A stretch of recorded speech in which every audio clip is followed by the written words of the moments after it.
दरवाजे पर कौन खड़ा है? अब्बू। लगता है अंधेरा होने के कारण किसी गलत पते पर आ गए। तेरा आफताब हूं अब्बू। मेरा आफताब तो मर गया भाई, कल उसका जनाजा है। आफताब मरा नहीं है अब्बू, आफताब जिंदा है। और देखो आज अपने घर भी लौट आया है। एक हारे हुए व्यक्ति की आत्म पीड़ा देखने या एक विचारधारा की मौत पर ठाका लगाने, एक टूटे हुए विश्वास को जोड़ने अब्बू कोई जरूरत नहीं किसी के वैचारिक नैतिक समर्थन की। सुमित्रा, कहो इससे जा यहां से।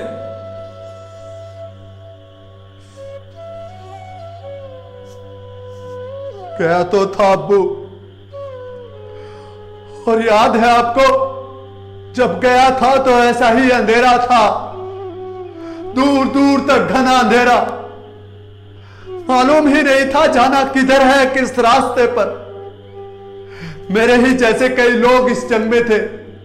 कोई कॉलेज छोड़कर आया था तो कोई नौकरी, कोई छात्र था तो कोई बेरोजगार। दंगे में किसी का घर जला दिया गया था तो किसी की बहन और बीवी के साथ सुरक्षा बल के लोगों ने सभी के अंदर इस व्यवस्था के प्रति अचानक नफरत की आग सुलग रही थी। हम गांव गांव भटकते रहते, एक ठिकाने से दूसरे ठिकाने, एक जंगल से दूसरे जंगल, एक घाटी से दूसरी घाटी, घर घर जाकर रात रात चलकर इनकलाब की जमीन तैयार कर रहे थे।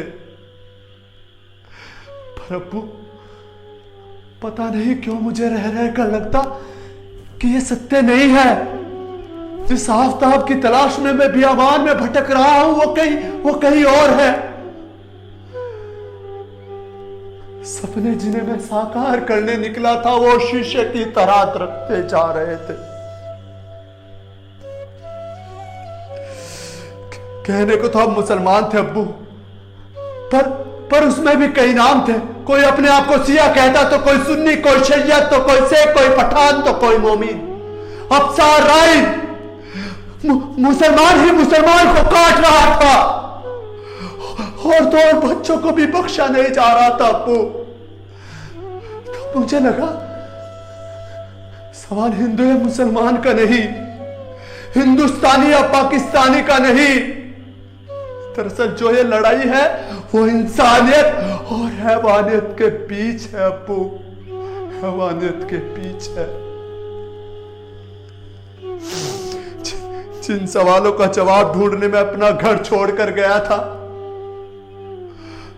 उन जवाबों की जगह और भी सुलगते हुए सवाल मुंह पाए खड़े थे।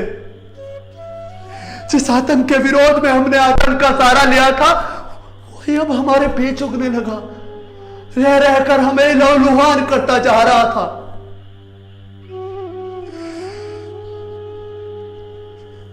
उस रात क्या हुआ था? क्या हुआ था उस रात?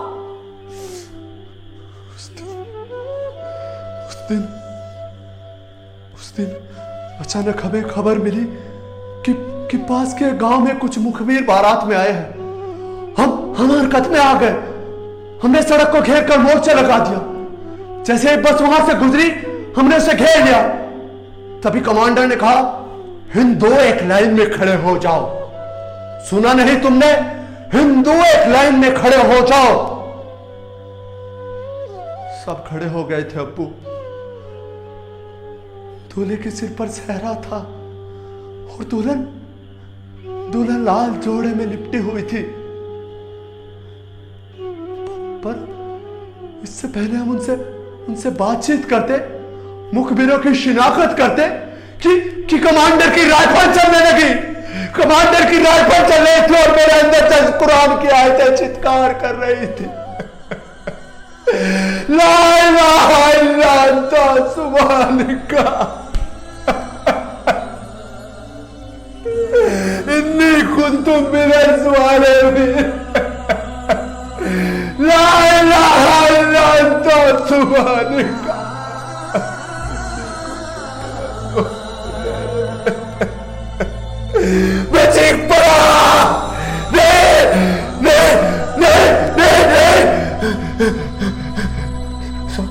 सामने सामने खून से पतियों के शरीर पर फड़ा रहे थे।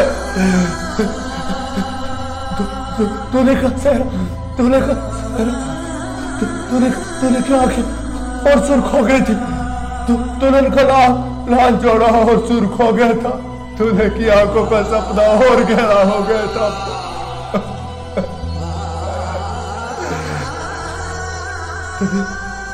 तभी मेरी नजर सामने एक पेड़ पर पड़ी, जिसके पीछे एक मासूम बच्चा भागकर दुबक गया था। मैंने उसे देखा। उसकी आंखें दुनिया भर की करुणा और दया की भीख मांगती नजर आ रही थी। मैंने भागकर उसे गले लगा लिया और गोद में उठा लिया और मैं उसे लेकर वहां से भागता रहा। उन्होंने मुझे गद्दार काफिर कहा, मुझ पर गोलियां चलाई, लेकिन मैं उसे उठाकर वहां से भागता रहा।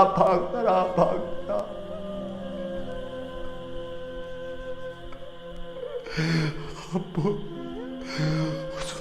उस वक्त ऐसा लग रहा था कि वो बच्चा मैं हूं और उसे बचाने वाले वर्षों पहले के आप। अब्बू, सत्य मरा नहीं है, सत्य जिंदा है। तुम हारे नहीं हो अब्बू। हारी तो वो हिंसा है, चुका तो वो विचार है जो आदमी और आदमी में फर्क बताता है, घृणा नफरत की तालीम देता है। अब्बू, तुम हारे नहीं हो अब्बू, तुम हारे नहीं हो।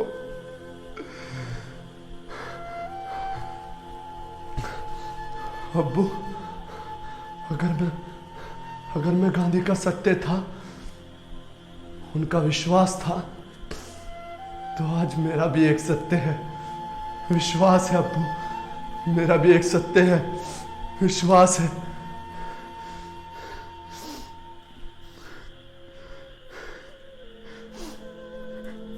मेरा सूरज,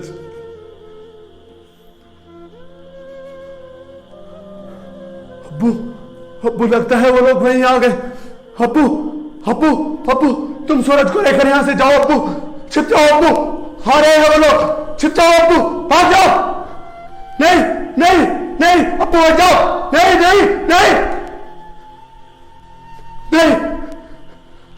अब्बू,